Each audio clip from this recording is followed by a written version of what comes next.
Glórias a Deus. Culto de ensino. Eu quero trazer nessa manhã uma mensagem. Eu tinha preparado essa mensagem um domingo à noite, mas o Espírito me direcionou para trazer essa passagem hoje de manhã, trazer esse tema, essa mensagem. O tema da mensagem dessa manhã é inimigos da graça. Inimigos da graça de Deus. Quero pontuar com você aqui, irmãos, alguns inimigos da graça. Se a minha voz permitir, quero chegar até o fim dessa mensagem, que hoje está um pouco difícil. Assim, uma definição que os teólogos trazem sobre graça, até mesmo para que as pessoas comuns, que não são estudantes de teologia, você consigam compreender. Uma definição de graça é: o que é graça? É o favor imerecido de Deus. Uma definição bem simples, para que qualquer crente consiga decorar. Mas se você pesquisar alguns livros de teologia sistemática, você vai ver definições muito mais complexas, maiores. E pesquisando alguns livros, eu escrevi aqui uma das definições de graça. Então, o autor escreveu o seguinte: o que é graça? Graça é o favor divino, gratuitamente oferecido, com base na missão de Cristo, recebida através da confiança humana na palavra de Cristo. Vou repetir. O que é graça? É o favor divino, gratuitamente oferecido. Qual é a base? A base é na missão de Cristo, recebida através da confiança humana na palavra de Cristo. Se você pesquisar em outros livros de teologia sistemática, outros teólogos terão com certeza definições da graça muito mais sofisticadas, muito mais belas, mas eu coloquei essa definição. Então, todos nós sabemos aqui que nós somos salvos por essa graça de Deus. E a graça de Deus, muitos de nós enfatizamos, enfocamos, e claro, o desenvolvimento dessa doutrina se dá no Novo Testamento. Mas no Antigo Testamento também vemos a graça de Deus se manifestando também em muitas situações, em muitos episódios. Por exemplo, quando eu olho Deus escolhendo Noé e sua família para salvá-los do dilúvio, eu vejo ali a graça de Deus. Tanto é que o texto vai dizer, né? E Noé achou graça diante de Deus. Então a graça de Deus, ela já se manifesta, ela já está presente nos textos veterotestamentários, mas ela vai se desenvolver e o apóstolo Paulo desenvolver essa doutrina muito mais no Novo Testamento. E ele desenvolvendo essa doutrina, percebemos por alguns textos do apóstolo Paulo que existem alguns inimigos da graça. Todos nós vivemos na graça, meu irmão? Você está na graça? Tanto é que um dos cumprimentos mais interessantes e belos que eu acho da Bíblia não é nem o paz do Senhor. Eu acho o cumprimento graça e paz mais profundo teologicamente, mais completo. A graça de Deus e a paz de Deus está sobre o crente. Quando eu digo paz do Senhor Jesus, eu estou enfatizando somente a paz. Mas o cumprimento graça e paz, que o apóstolo Paulo costumava a se referir ao escrever para as suas igrejas, ele se utiliza dessas duas expressões, graça e paz. Mas até mesmo no livro de Romanos, você já pode abrir lá em Romanos, o apóstolo Paulo vai apontar alguns inimigos dessa graça. Romanos capítulo 6. O primeiro inimigo da graça, vamos ler primeiramente o texto. Romanos capítulo 6, versículo 1 e 2.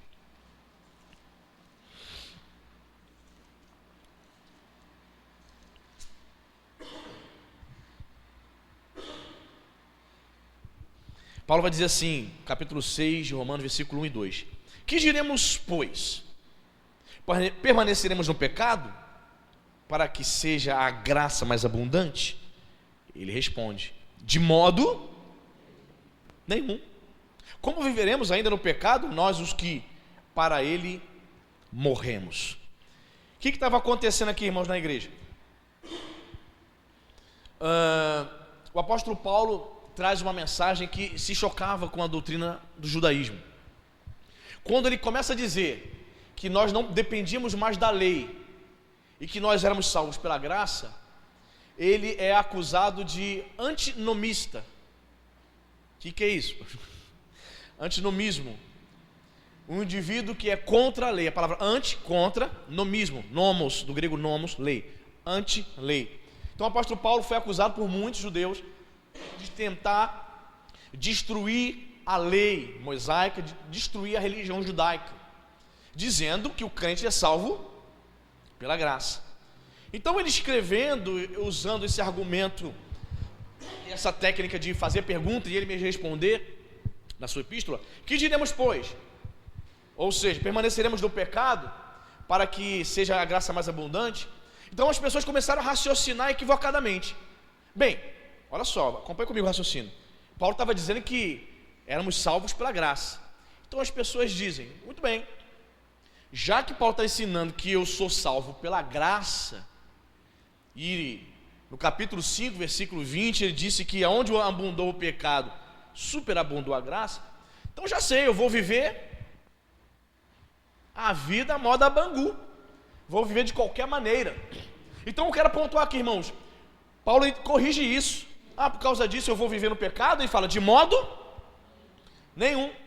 Então, o primeiro inimigo da graça são os antinomistas, que se aproveitando dessa graça, que é o favor imerecido, começam a viver as suas vidas sem regras. Então o primeiro inimigo da graça, eu quero pontuar aqui com você nessa manhã, é o antinomista. É aquele crente que está na igreja, mas para ele não há normas, não há regras. É aquele crente que para ele, isso não tem nada a ver, pastor. Já ouvi o crente falando isso? Tem nada a ver isso. Muitos crentes vivem assim. São aqueles crentes, os desigrejados, que eu falei agora, esses que estão fora das igrejas, mas o IBGE bate na porta dele e diz que é crente.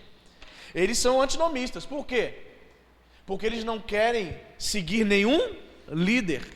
Eles não querem regras. E uma das queixas é que as igrejas possuem muitas regras.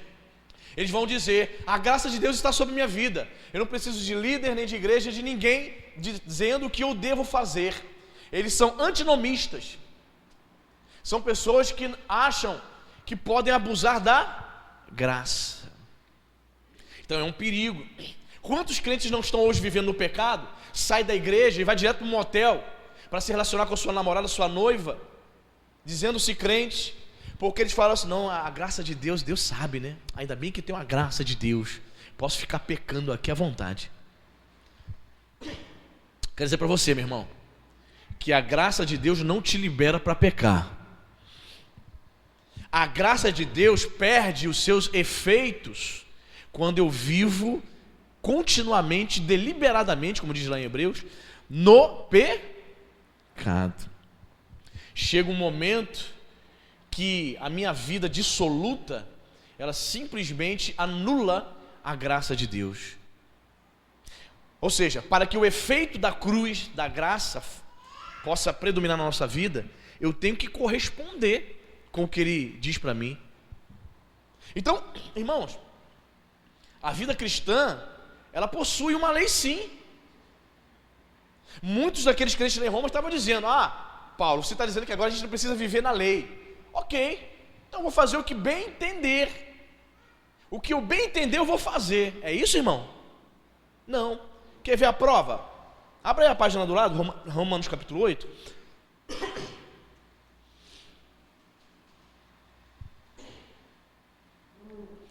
Romanos 8:2, olha o que Paulo diz.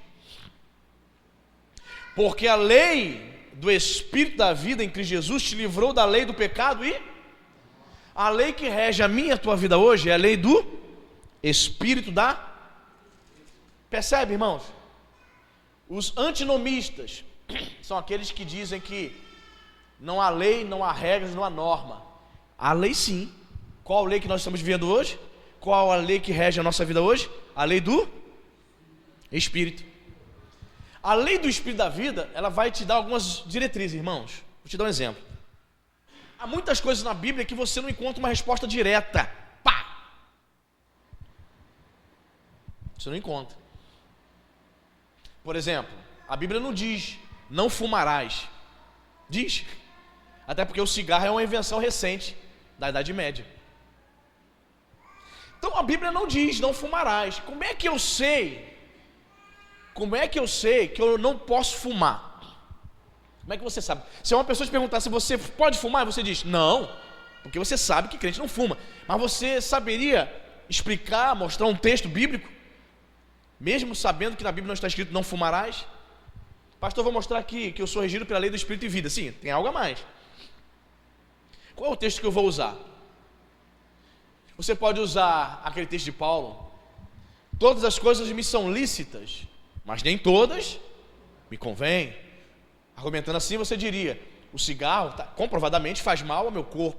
Você poderia usar 1 Coríntios capítulo 3, versos 16 e 17, dizendo que o seu corpo é templo, e aquele que destruiu o seu próprio corpo será destruído no último dia. São dois versículos interessantes. É isso que eu estou dizendo para você. Não existe uma regra dizendo, não fume, não faça tatuagem. Não tem. Mas se você é regido pela lei do Espírito de vida, você tem um entendimento. Qual entendimento? Por exemplo, você congrega numa igreja onde o pastor não incentiva a tatuagem, ele não tem tatuagem, os irmãos, a maioria não tem, salvo aqueles que já vieram do mundo assim. Aí você aqui na igreja, batizou aqui, sendo discipulado, já que o Jorge ali no módulo 2 suando ali, falando contigo, eu no módulo 3 suando, falando com você, ensinando você, aí você me vem com uma tatuagem enorme. Esses dias eu vi uma reportagem, o camarada fez a tatuagem de qual time? Na testa, assim, o escudo de um time, acho que foi o Sport, o São Paulo. Espírito Santo, falei, que desgrama é essa? Que horror! O cara, o escudo do time assim, ó, na testa, enorme, para nunca mais sair. Como é que eu percebo? Já que não existe, você não está sendo regido pela lei de Moisés, a igreja não te deu uma cartilha para dizer o que pode e o que não pode, mas se você tem o Espírito Santo, você tem uma lei que rege a sua vida, a lei do Espírito da vida. Eu estou numa igreja, não vejo ninguém com tatuagem. Você faz uma tatuagem, simplesmente você está afrontando o seu pastor e afrontando a sua igreja. Você está sendo regido pela tua carne, não pelo Espírito Santo. Porque o Espírito Santo fala ao coração do verdadeiro servo. Olha só, você até gostaria de fazer assim, mas você não vai fazer. O Espírito Santo fala. Você não vai fazer porque você está afrontando o seu pastor e a sua igreja. Então, por amor a Cristo, eu não farei. A lei do amor está acima. A lei do Espírito e da vida. Então os antinomistas se esquecem disso. Aqueles que são contra, não, eu não vivo na lei, então eu posso fazer o que eu bem. Nada disso. Não é assim não. Não é assim que a banda toca. Ah, pastor não manda na minha vida, meu pastor é Jesus. Eu não preciso dar satisfação com nada, meu pastor. Já viu o camarada que fala isso? Meu pastor é Jesus? Cuidado, hein? Essas pessoas que dizem, meu pastor é Jesus, ela está dizendo para você, nas entrelinhas, eu não obedeço a ninguém, sou insubmissa. Ela não vai dizer, eu sou insubmissa, eu sou rebelde. Ela não vai dizer isso. Ela vai dizer assim, meu pastor é Jesus. Então quando ela faz essa declaração, quem sabe ler um pingo, é letra. Primeiro inimigo da graça, irmãos. Você quer ver a graça se desfazer, ser desconstruída na tua vida, ela não ter efeito. É quando você quer viver do seu próprio jeito. Você vem à igreja e acha que o Espírito Santo não traz diretrizes e normas para você viver a vida cristã. Traz sim, meu irmão. A vida cristã não pode ser vivida de qualquer maneira. Você não faz o que você quer. A Cíntia costuma dizer, fala alguma coisa para a Letícia, ela diz, mas não vou fazer isso não. Você vai fazer assim, porque eu tenho 42 anos e até hoje, muita coisa que eu gostaria de fazer, eu não faço. Aí eu corroboro, é verdade, estou com 40 anos já, quase, muita coisa que eu gostaria de fazer e eu não faço, todo dia, praticamente. Tem muita coisa que eu gostaria de fazer, não faço. Então, você vai fazer o que você não quer. Não é assim, irmãos. Grande parte, ainda mais quando se torna crente de verdade. grande parte da nossa vida é composta, é feita de coisas que você não gostaria, mas você está negando a sua carne. Tem homens na igreja que gostariam de ter um harém dentro de casa. Você sabia disso? É. Como é que o senhor sabe disso, pastor? Porque no mundo ele tinha várias mulheres, pô. Aí ele deixou aquilo. Percebe? Um cara no mundo com várias mulheres. Eu me lembro, meu pai, ele traía minha mãe. Eu era criança, eu lembro disso. Quando minha mãe discutia com ele, sabe o que ele fazia? Discutia não, ele virava as costas e saía. Ele tinha o costume de andar sem camisa, botava a camisa assim nas costas e saía de bermuda, chinelo. Sabe para onde ele estava indo? Para casa da amante, que era na rua de baixo. Não brigava com minha mãe, não discutia, não batia nela, simplesmente ia para casa da amante. Quando o cara está no mundo, ele chega para a esposa e, ao procurar para se relacionar, ela diz: eu estou com dor de cabeça, estou cansada. Ah, é mesmo? Tá bom. Ele vira as costas e vai para casa da amante. Então ele tem mulheres para satisfazer suas paixões. Aí o cara se converte. Mudou agora, né? Polígamo, agora monogâmico, esposo de uma só mulher, uma só esposa. Aí ele, como servo de Deus, chega à noite: querida, cheguei. E ela: parabéns para você, mas nem vem, hein? Estou cansada hoje, estou naqueles dias. O camarada no mundo, ele fazia o que bem entendia. O que ele tem que fazer como crente agora? Dobrar os joelhos e dizer: Senhor, misericórdia. Senhor, é por amor a Ti, Pai. A carne, se deixarmos, ela se inclina, não é verdade? A gente vai ler esse texto aqui. Mas agora, por amor a Cristo, estou aqui. E vai ter que ficar ali mesmo, orando, se consagrando. Outrora tinha várias mulheres à sua disposição, agora sereno, confiante no mestre, esperando passar. Tem mulher que fica menstruada 10 dias, o negócio é impressionante, né? 7, 8, 9 dias, e o cara arranhando ladrilho. Desespero. Estou falando aqui de coisas, irmãos, que nós vivemos no dia a dia. Todos nós temos necessidades fisiológicas, emocionais, psicológicas. E para você, já pensou como é a mente de um camarada que no mundo tinha várias mulheres a servi-lo, e ele agora jovem, ainda com toda disposição, servindo a Jesus, e a esposa vai dizer: ó, estou naqueles dias, ele tem que ficar ali mesmo, sereno, vai para cá, vai orar, vai ler a Bíblia, começa a ler a Bíblia como ele nunca leu antes. Sabe por quê? Porque agora existe uma lei que rege a vida dele. Ele não vive a vida dele agora de qualquer maneira. Então, o primeiro inimigo da graça, irmãos, são os antinomistas. Agora você aprendeu uma palavra aí: antinomista. Aqueles que são contra as regras, crentes anarquistas. Os crentes anarquistas, eles querem fazer tudo que lhe dá na cabeça dentro da igreja. Não siga essa linha, senão a graça de Deus é anulada em nossas vidas. Segundo inimigo da graça, escreve aí: legalismo. Eu quero citar Romanos 5:20. Paulo vai dizer: sobreveio a lei para que avultasse a ofensa, mas aonde abundou o pecado, superabundou a graça. Paulo aqui ele combate o legalismo. Algumas pessoas queriam se apegar à lei. Paulo está dizendo: olha, a lei, ela não salva a gente. A lei mosaica, ela veio para que a ofensa fosse percebida. Paulo começa a dizer e explicar para eles teologicamente, e explicar que a lei só veio realmente para que os nossos próprios pecados ficassem evidenciados. Evidenciados. Vou repetir. Paulo diz que a lei veio para que a ofensa, os nossos pecados, ficassem o quê? Fossem percebidos. Dizendo com isso que a graça de Deus agora é que rege a nossa vida. Então ele está combatendo a quem aqui, pastor? Ele está escrevendo contra quem aqui? Os legalistas. São pessoas, irmãos, que estão dentro das igrejas tentando viver não a lei do Espírito da vida, mas tentando viver a lei de Moisés, Aí você vai ver igrejas tentando guardar o sábado, igrejas celebrando todas as festas judaicas. Você já viu isso já? Igreja evangélica celebrando todas as festas do judaísmo, todas. Festa tabernáculo, festa da dedicação, festa de Pentecostes. Veja bem, irmãos, o Pentecostes para nós cristãos tem outro significado. Para Israel, significava as primícias, as colheitas. Festa de Pentecostes era a festa das colheitas. É uma comemoração e celebração ao fato de eles terem colhido, né?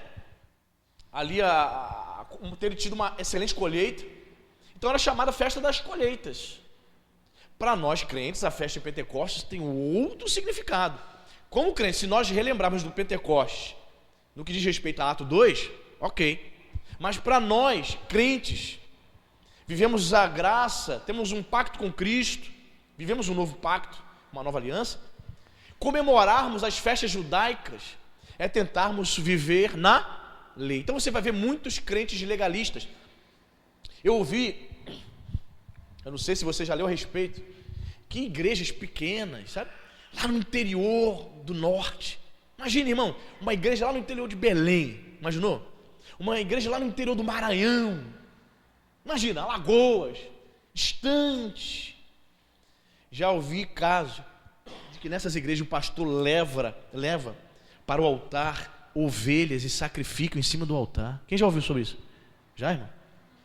São Gonçalo, precisa nem ir para Belém. São Gonçalo, tem? Sério, irmão? Jesus. Irmão, sabe o que é isso? É uma tentativa de viver a lei. Legalismo.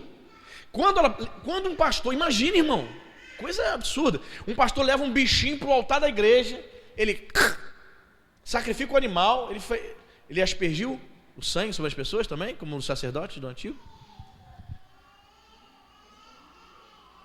Deve ter feito, né? Para quem leva um bichinho para o altar, vai jogar o sangue do bicho também nas pessoas. Irmãos, não parece um absurdo? Parece não, é. Esse indivíduo, ele simplesmente anulou o sacrifício de Jesus na vida dele. Ele anula a graça de Deus. Então, o legalismo, irmão, o legalismo é inimigo da graça. Quando os adventistas dizem que eu e você, pelo fato de nós não guardarmos o sábado, sabe o que os adventistas dizem? Você e eu, que nós não guardamos o sábado, ele diz que quando o anticristo vier, nós vamos para o inferno. Se você conversar com ele, você não vê ele falando isso na televisão, mas a doutrina oficial é essa. Eles dizem que a guarda do sábado é o selo. Não guardar o sábado seria a marca da besta. Então todos nós aqui somos uma besta quadrada porque não guardamos o sábado.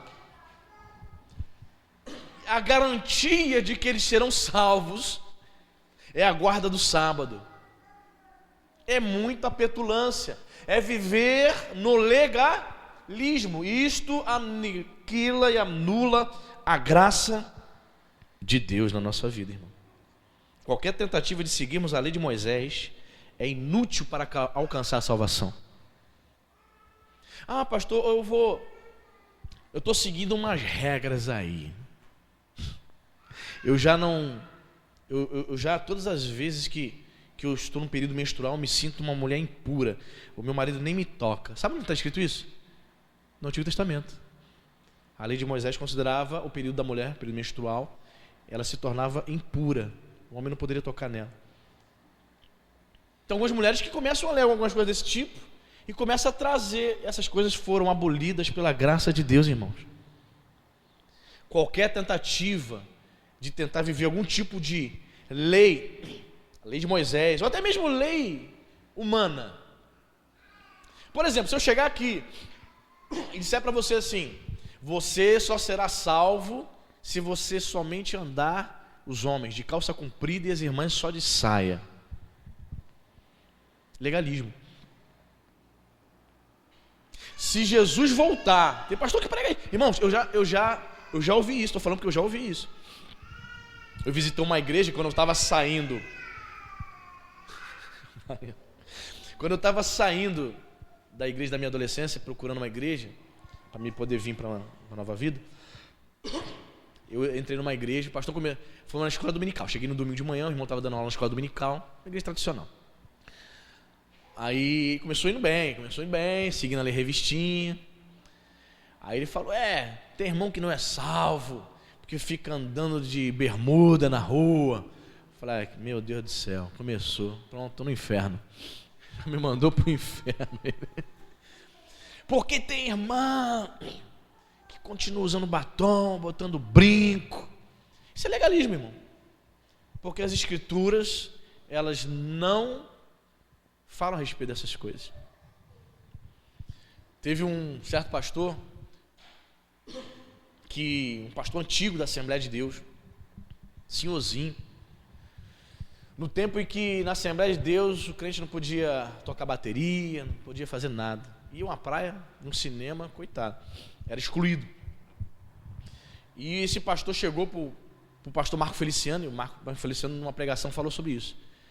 Que ele falou assim, esse pastor mais antigo, já de idade, falou, eu tenho receio, olha o que o pastor mais antigo falou, eu tenho receio quando for me encontrar com Deus.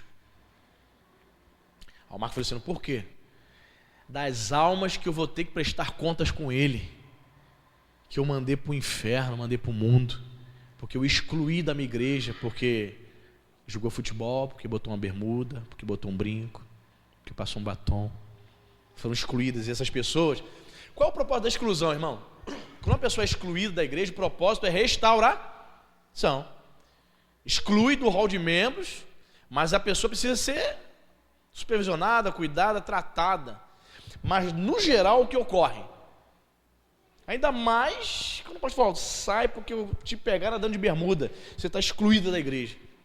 Ela fica com raiva da igreja, ela vai para o mundo, vai encher a cara e cai na gandaia mesmo. Então ele disse, eu tenho receio, porque hoje, grande parte das Assembleias de Deus não considera mais pecado um homem andar de bermuda. Então no passado era pecado, agora não é mais.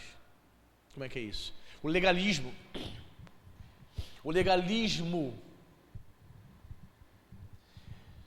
eu já conversei, irmãos, com pessoas que faziam parte de uma denominação, eu vou dar nome mesmo, não ia dar não, vou dar, Deus é amor. A igreja de Deus é amor é uma das igrejas mais rígidas do Brasil, você sabe. E o falecido Davi Miranda proibia seus membros de assistirem televisão. Os pastores, eles não procuram estudar, são pessoas leigas, pouca instrução, então os camaradas falam absurdos. Do altar, muitos pastores deles dizem o seguinte, que até dentro do casamento, presta atenção, vou dizer, um casal casado, se eles tiverem uma vida sexual muito ativa, eles estariam na carne. Isso é bíblico? Não é. É só você ler 1 Coríntios capítulo 7, Paulo vai dizer que o casal deve estar sempre junto, né? Salvo quando há um momento de separação para a oração, e diz, volte novamente para que Satanás não vos tente. Paulo está aconselhando, olha, a vida sexual de vocês precisa estar em dia. Aí o camarada sobe no altar para dizer, não, até casais casados, se viveram uma vida sexual muito ativa, vocês estão na carne, não estão no espírito, só quer saber daquilo. Que é isso, irmão? O sexo dentro do casamento glorifica a Deus. Esse conceito, essa ideia de que o sexo é algo que não pode nem se falar, não pode se falar dentro da igreja, não pode tocar, a Bíblia nem fala sobre isso, isso é uma mentira. Isso é um conceito criado na Idade Média para a Igreja Católica Romana. A Bíblia celebra assim a vida sexual entre duas pessoas casadas. Leia o livro de Cantares para você ver. Você pega o livro de Cantares, é uma celebração da vida de um casal. Só que a igreja na Idade Média, qual é a interpretação que ela dá para fugir da questão sexual? A interpretação que a igreja dá é, não, isso aqui é um relacionamento, é uma figura do relacionamento da igreja com Cristo. Qual é a interpretação que o judaísmo dá? É uma figura do relacionamento, para falar sobre o relacionamento entre Deus e Israel. Mas, literalmente, o livro está celebrando o sexo, a vida a dois, a vida de um casal. Então, queridos, percebe? Os legalistas, eles vão criar, normalmente, regras absurdas. Mas você pode me dizer, mas pastor, o senhor não tem regra aqui na igreja? Tem que fazer o módulo 1? Eu estou falando regras absurdas. Eu não vou deixar qualquer um subir aqui não, irmão. Não vou mesmo. A pessoa mal chegou, cheia de historinha, tu não sabe de onde ela veio, o que ela fez. Tem uma turma aí que faz isso aqui em Araruama, em Bacaxá, Iguaba. O cara fica 3 meses desviado da igreja, ele é músico. Aí do nada ele apareceu, pastor. Fala, rapaz, tudo bom? Sobe aí, toca a bateria. Nem sabe o que ele estava fazendo nesses 3 meses aí, ausente. Só Jesus sabe o que ele estava fazendo. Aqui não, irmão. A obra de Deus não é uma bagunça. Jesus não é boneco, Jesus não é brincadeira. Então os legalistas, eles desprezam essas coisas. Eles vão criar regras absurdas. Quando eu digo que a pessoa precisa, para trabalhar aqui, estudar a palavra de Deus, eu não estou criando regra absurda, estou dizendo, ela precisa sentar e ouvir, ser humilde. É bem diferente. Os legalistas vão criar essas regras absurdas. A partir de hoje, todo crente tem que usar calça. Se andar de bermuda, está no inferno. Está fora da obra de Deus. Isso não existe. Então, o segundo inimigo da graça é o Terceiro inimigo é o próprio pecado, irmão. Romanos 6, volta lá, versículo 12.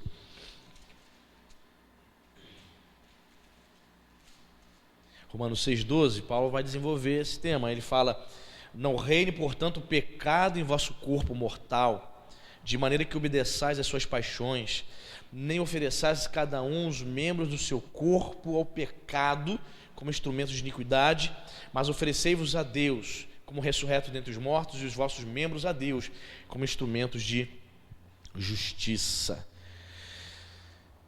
Queridos, interessante esse versículo 13, que ele fala assim: não ofereçais.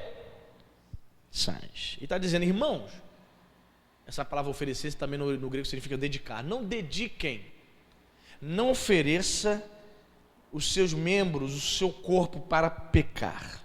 Sabe o que eu aprendo aqui, irmãos? Pecar ou não é uma decisão nossa. Se uma mulher liga para mim, manda zap, pastor, eu sou um gato. Isso é um espetáculo, estou apaixonada por você. Conta para a Cintia, não mostre esse zap para ela não. Mas precisamos conversar, quero um gabinete. Você não acha que isso acontece com os pastores não, irmão? O quê?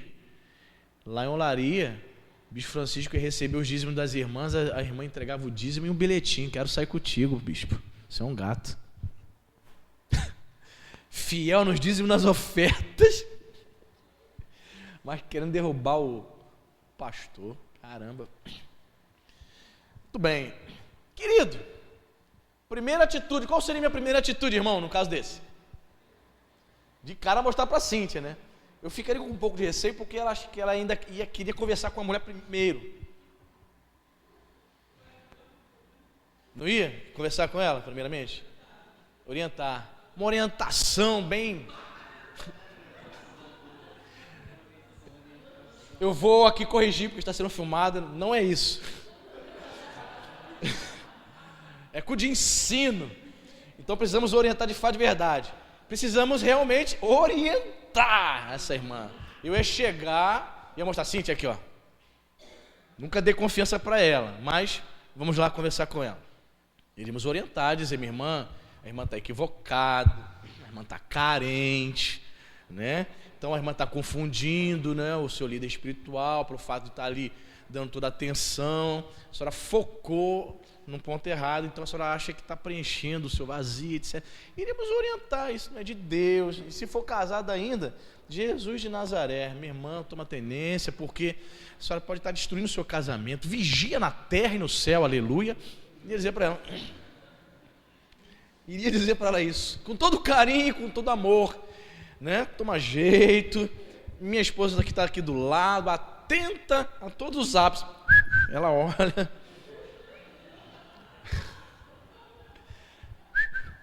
Se bem que eu não tenho WhatsApp, tá? Estou falando aqui hipoteticamente. Não tem nem quero ter, tô chato, danado. Meia-noite e meia, lá em casa. Ah, desliga isso, gente. O pessoal não dorme não. Você não dorme. 00:30. Cíntia está me dando atenção. Estamos conversando, falando das coisas de Deus, né? Querido, então Paulo vai dizer aqui isso. O inimigo da graça é a nossa carne. Então ele vai dizer, não ofereça. Não dedique os seus membros ao pecado. Ou seja, pecar ou não é decisão nossa. É uma decisão nossa. Você recebe uma proposta indecorosa.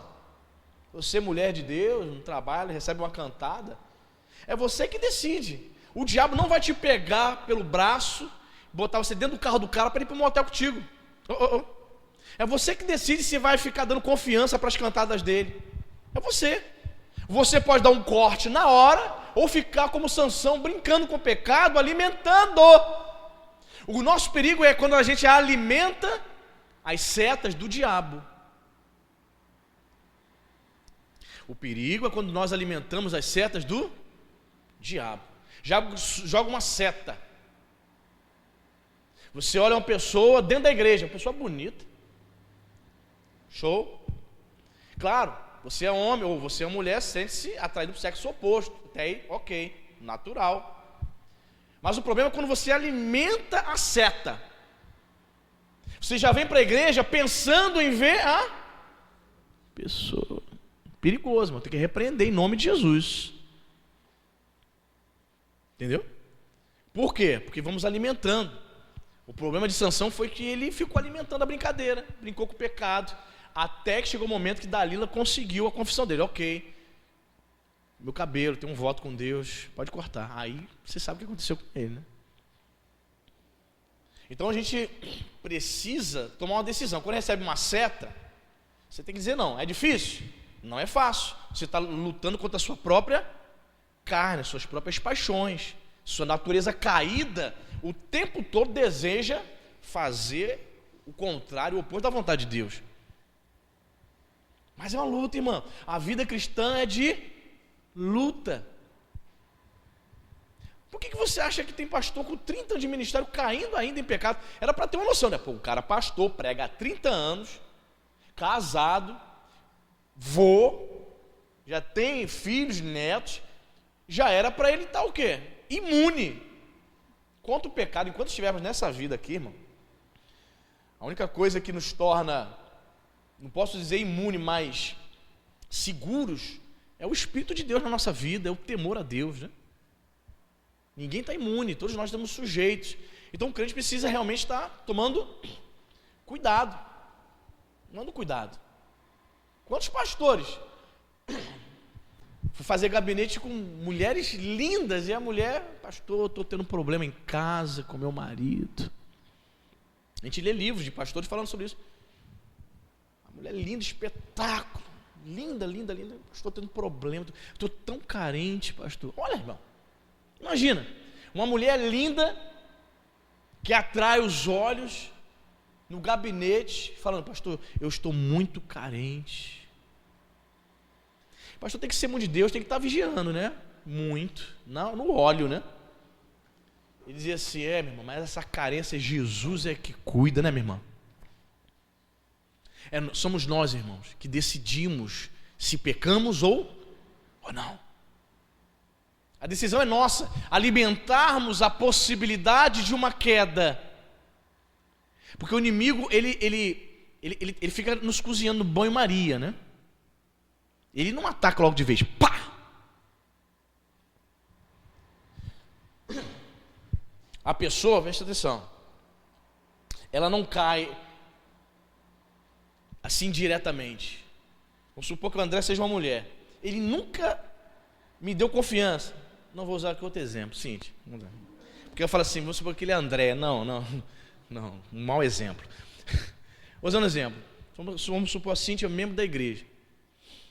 Ela nunca me deu confiança, nunca deu uma palavra que pudesse eu levar para segundas intenções.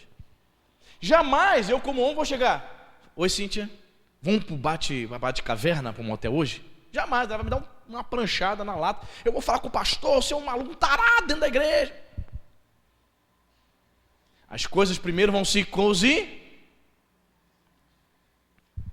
Um sorriso aqui, uma conversinha fiada a colar, até um dos, ou o homem ou a mulher, começar a abrir particularidades do casamento.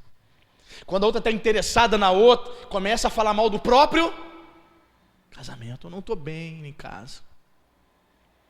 Não estou bem, eu já não amo mais fulana. Irmão perigoso, meu Deus. Isso aí é quase um passo para o pecado. E o diabo quer destruir, sim, famílias. Isso é problema. Quando a pessoa começa a falar mal do cônjuge, começa a detonar o casamento, começa a dizer, fulana não sai comigo, fulano não me dá atenção. Se é um homem, eu chego em casa, sempre está com dor de cabeça. A gente não está bem não. E o casamento? Está bem não. Não está legal. Já conversou com o pastor sobre isso? Não, nem converso sobre o pastor não. Eu prefiro me abrir mais contigo, tenho mais confiança no irmão. Vigia na terra, irmão. E a mulher? Meu marido não me dá mais atenção, né? Ao varão da igreja, é mesmo, irmã? Já procurou o pastor? Não, eu prefiro até conversar com o irmão, que o irmão sempre tem sido tão solícito comigo, né? Percebo que o irmão é uma pessoa de Deus, ungida, assim, então eu prefiro até me abrir contigo, pastor. Não precisa saber, não. Aí a pessoa começa a dizer, estou tão carente, querido. Quando a gente começa a cozinhar no banho-maria, é um passo para a queda. As coisas não acontecem assim de vez. Pá! Um convite direto. Pá! Começa assim, no flerte. Então precisamos sim vigiar na terra. Pastor, se eu acho uma mulher bonita, tu é casado? Foge, irmão. Tu é homem. Eu creio, eu penso que é natural. Você é homem, vê uma pessoa bonita, você obviamente acha a pessoa bonita. Mas isso não lhe dá o direito de defraudar a irmã. Isso não lhe dá o direito de flertar com a irmã. A mesma coisa a irmã. Achou o cara pintoso. Pô, o cara bonito, pastor, esse cara é um pão. É o Fagundes há 20 anos atrás.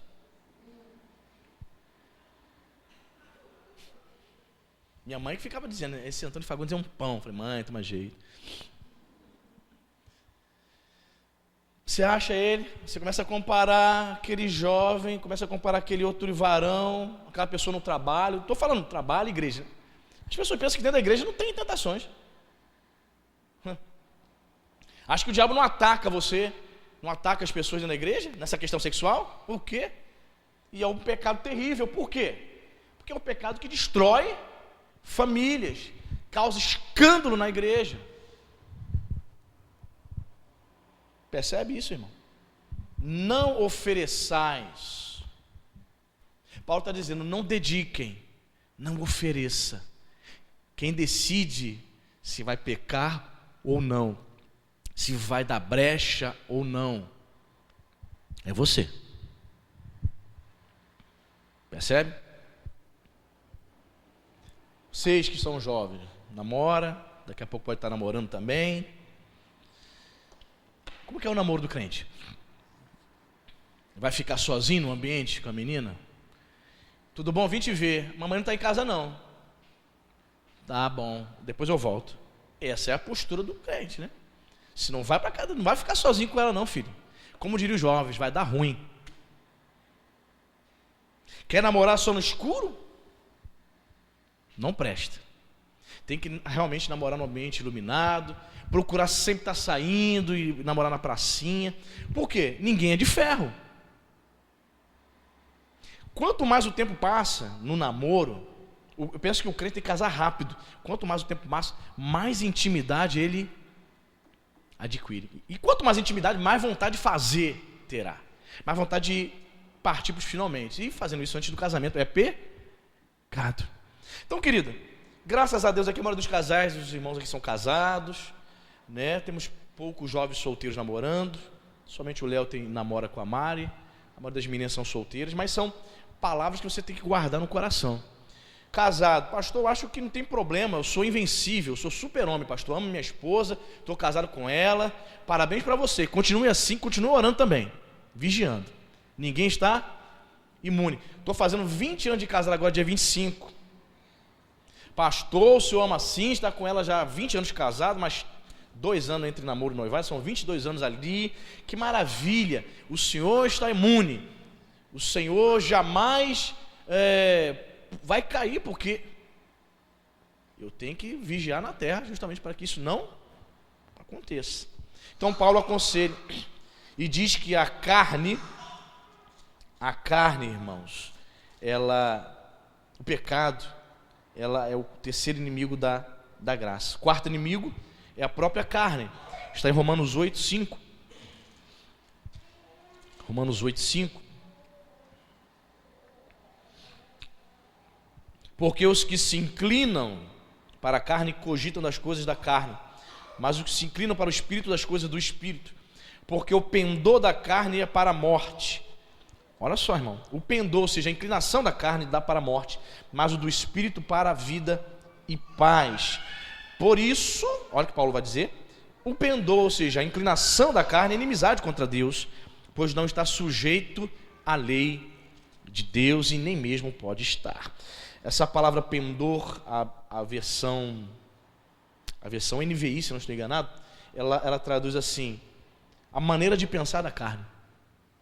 Ele fala no versículo 6, porque a maneira de pensar da carne conduz à morte, mas do espírito para a vida e paz. Então o que nós temos aqui como resultado desse grande inimigo da graça, que é a nossa própria carne? O pecado, quarta carne, é que se nós dermos brecha para a carne, nós vamos morrer espiritualmente. Se nós dermos brechas para a carne, nós teremos Deus como inimigo. Por quê? Versículo 7 vai dizer, por isso o pendor, ou seja, a inclinação da carne é inimizade contra Deus. Se nós vivermos na nossa carne, fazendo a vontade da nossa carne, irmão, Deus não é o nosso amigo. Nós conquistamos um inimigo. Viver na carne é inimizade contra Deus. Fui a determinado lugar ontem, conversando com um pastor de outra denominação. Achei interessante um fato que ele contou. Ele falou que está pastoreando uma pequena igreja aqui em Araruama, outra denominação. E ele falou que a igreja lá tem 8 anos. Está crescendo, já tem um grupo de 30 pessoas com ele. E ele falou assim, enfrentando umas lutas lá, pastor. Eu falei, é mesmo, né? Eu estou enfrentando umas lutas lá porque a igreja tem 8 anos e eu sou o 8º pastor que passa por lá. Eu falei, é mesmo, pastor? Ele é uma luta. Eu falei, por quê? Ele, não, porque tem uma irmã assim que é um tanto quanto problemática. Eu estou pregando, ela está no pátio falando mal de mim, me detonando. E muitos pastores que passaram por lá não aguentaram ela. Ela botava o terror na igreja, manipulava, mandava na igreja, porque foi uma das fundadoras da igreja. E eu sou o 8º pastor. Teve pastor que só aguentou um mês ela, foi embora, saiu corrido. E estamos lá procurando resistir, pregando a palavra, ela falando mal de mim o tempo todo, tentando arregimentar outros irmãos, assim, clara rebelião. Aí ele tem uma expressão ali, mas eu digo, miseriqueima, né? Tadinha dela, que Deus tenha misericórdia dela, estamos orando por ela. Eu creio que ela vai se converter. Foi uma das pessoas que fundou a igreja há 8 anos atrás. Fiquei pensando, sabe, irmãos, uma pessoa que está na carne, percebe? Ele falou, eu estou pregando, ela está lá no pátio, ela está metendo mal em mim, tentando tirar as pessoas da igreja. Aí eu prego, trago umas mensagens fortes, ela sente-se confrontada, ela sai. Aí fica perambulando por outras igrejas, aí 2 meses depois ela volta. E fica assim, volta para atacar. Então tu vê que a pessoa totalmente guiada pela carne. E Paulo é bem claro, aqueles que estão se inclinando para a carne, aqueles que pensam carnalmente, elas conquistam a inimizade de Deus, irmão. Isso é sério, hein? Olham para Deus não como um amigo, mas como um inimigo, porque ela deseja andar na carne. Se você sentar e conversar com ela, irmã, a senhora acha que o que a senhora está fazendo é errado? É possível que ela diga não. Ou se ela tentar dar uma de humilde, não, de fato, estou errada. Mas no geral ela acha que está certa, né? Se ela está fazendo com convicção, no geral ela acha que tem... Não, porque tem que ser assim, assado e tal. Pessoas se deixando usar pelo diabo. Ou seja, ela ganhou a inimizade de Deus. E o versículo 6 é bem claro, né? O pendor da carne dá para a morte. Está morte espiritualmente, irmão. Se você estiver dentro da igreja e quem reinar na tua vida for a tua carne, você é uma pessoa que não se segura, uma pessoa que fala demais, fofoqueira, briga com todo mundo. Você na igreja você consegue se segurar, se disfarça, chega em casa você está aprontando todas, bate de frente com o marido, espanca os filhos, bate na mulher, ganhou a inimizade de Deus e está morto espiritualmente. A graça de Deus foi totalmente anulada na vida dessa pessoa. Quinto, Efésios 2. Quinto inimigo da graça é quando você ou eu tentamos nos justificar por qualquer outros méritos. Isso acontece muito, irmão, na vida de alguns crentes. Efésios 2:8 não é um texto clássico, né? Diz aqui Paulo: porque pela graça sois salvos, mediante a fé. Isto não vem de vós. É o quê? É um dom de Deus. Aí o versículo 9 diz: não de obras, para que ninguém... A salvação não é pelas obras. Ou seja, outro inimigo da graça é quando tentamos encontrar substitutos da graça de Deus na nossa vida. Quando achamos que a salvação virá por outros meios. Vou dar um exemplo para você. Como eu falei aqui, a pessoa vem, entrega o dízimo, entrega uma cartinha de amor para o pastor. Ou o caso dessa senhora aí, dentro da igreja, mas arrancando pessoas da igreja, lutando contra todos os pastores que passaram por lá. A questão dela não é perseguir um pastor, pastor X, é perseguir todos os pastores, dá a entender que ela quer o quê? Dominar e ser a pastora da igreja. Essa pessoa com certeza acha que é salva. Ela acha que é salva. É possível também que esta pessoa, ela entregue panfletos de evangelismo. É possível que tais pessoas na igreja dela tenham até algum trabalho, dar aula para as crianças, seja um trabalhador da casa de Deus. Então o que ela pensa? O fato de eu realizar algumas obras, eu compenso. O fato de eu ter um cargo na igreja, o fato de eu convidar pessoas para a igreja, distribuir panfletos evangelísticos, ela realizar essas obras, ela acha que isso lhe dá a salvação. Ou seja, ela está substituindo a justificação pela fé. Porque quando a pessoa é justificada, ela vai viver pela fé e vai viver a palavra de Deus.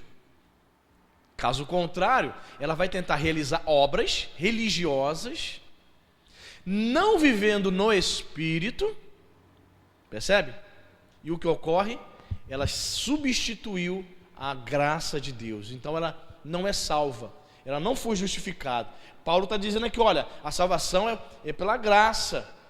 Somos justificados pela graça de Deus, não de obras. Isso não vem por obras, é dom de Deus, é uma graça de Deus. Não é de obras, não é por conta daquilo que você está fazendo. O que eu aprendo com isso, irmão? Você pode fazer um monte de coisa dentro da igreja, mas se você não for nascido de novo, não for justificado pela fé, pela graça de Deus, isso não lhe dá o quê? A salvação. Tem muita gente pregando, tem muita gente trabalhando nas igrejas e não é salva,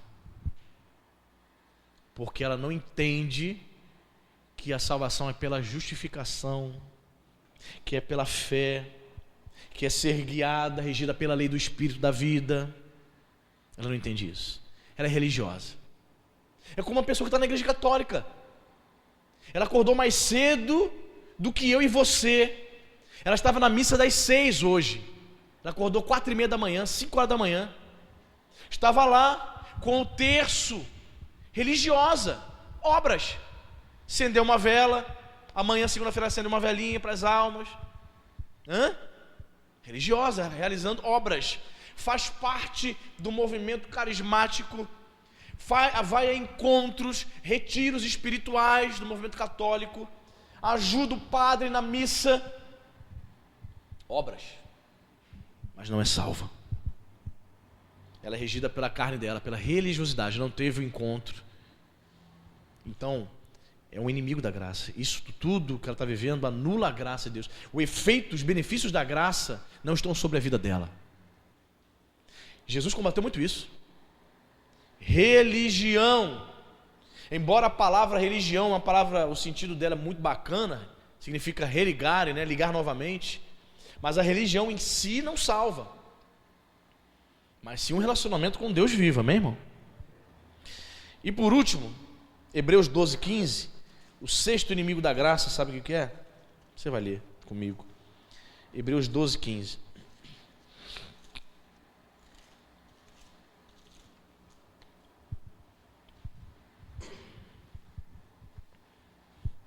Olha só, irmãos.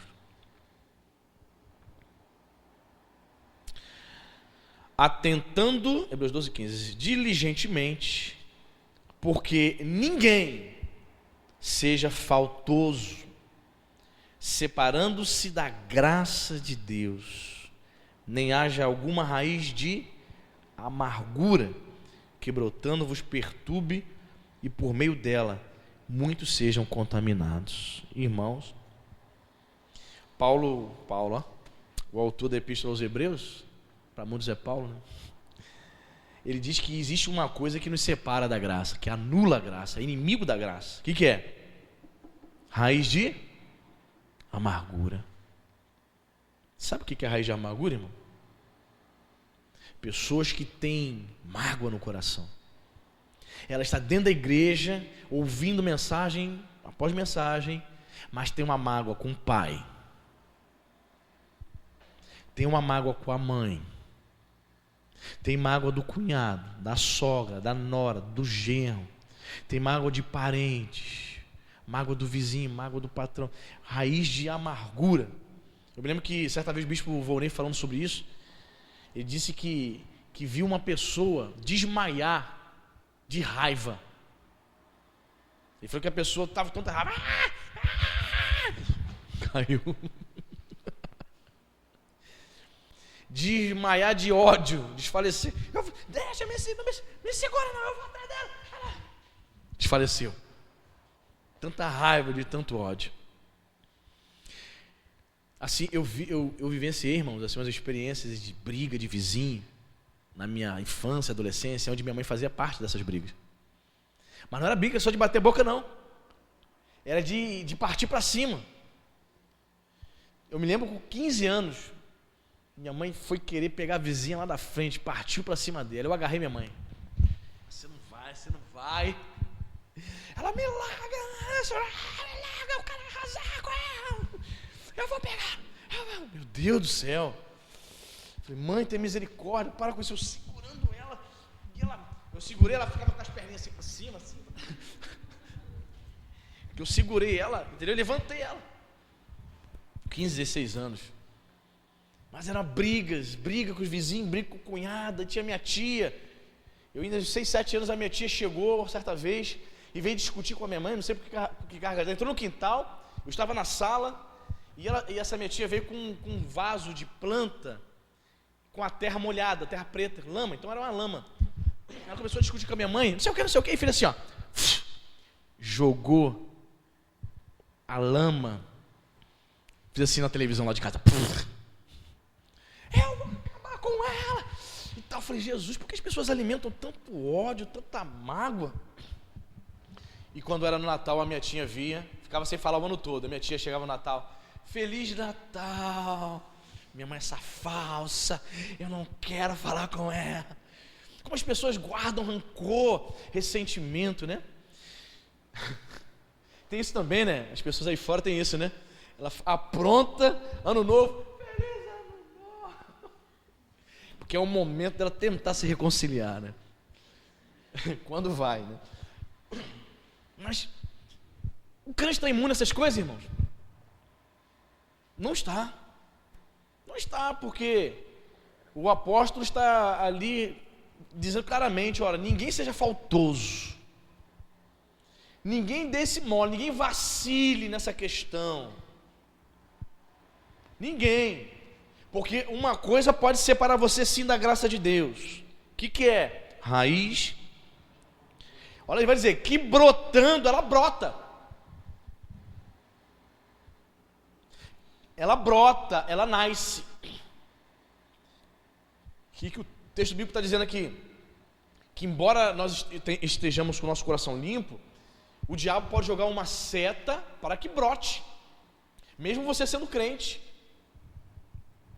Então temos que estar atentos para que a mágoa, a amargura, não tome conta do nosso coração. Um fato também muito interessante no meio gospel, que é bom sempre frisar também, é que existem muitas esposas magoadas com seus respectivos maridos. E ela perde a bênção de Deus porque ela está magoada. Magoada com seu próprio esposo. Na minha adolescência eu vi uma mulher manifestando do meu lado assim, atrás de mim, endemoniada. Pá! Caiu com um demônio e o demônio falou assim, eu entrei na vida dela sim, eu coloquei mágoa no coração dela, ela está com mágoa do próprio marido. Ela me deu essa brecha, eu consegui entrar na vida dela, no corpo dela, porque ela está com mágoa do esposo. Claro, né, irmão? Ela já vinha aí numa sequência de desagradar o Espírito Santo, uma sequência boa, né? De tal modo que o Espírito Santo se retira e o demônio encontra guarida no corpo dela, na vida dela, né? Mas é interessante que o texto bíblico nos diz que brotando pode nascer. Temos que vigiar o nosso coração para não ficarmos amargurados, com uma mágoa às vezes até do nosso próprio cônjuge. Às vezes a esposa, né, tem esposas que estão lutando pelo marido, o marido está lá fora, não é crente, e ela ora, quando chega em casa o cara está cheio de chapado, aquilo vai amargurando ela. Chega um momento que ela fica com mágoa do marido, o coração amargurado. Isso atrapalha a sua comunhão com Deus, amém, queridos? Esposo também. Eu conheci um rapaz, muitos anos, o sonho dele era ser pastor. Ele devia ter uns 28 anos na época. A esposa dele bem mais velha, uns 45, 47. E o sonho dele era ser pastor, só que a esposa dele não era crente. Ela ia na igreja de vez em quando, tipo assim, veio hoje e voltava 6 meses depois, não era crente. E ele muito ativo, ele falava para todo mundo, meu sonho é ser pastor. Mas a grande questão era, como ele ser pastor, a esposa dele crédula, né? Não era crente. E aquilo, ele comentava com a gente isso, e eu percebi que ele era um cara muito frustrado. Ele demonstrava uma frustração muito grande pelo fato da esposa dele não ter se convertido. Ele chegava e falava mal dela, ela está lá, aquela mala, não sei o quê, não quer se converter, já falei já, não quer se converter. Falei para ela, não quer se converter, vai para o inferno logo. Ele era um pouco assim rude. Ele desejava ser pastor, mas obviamente Deus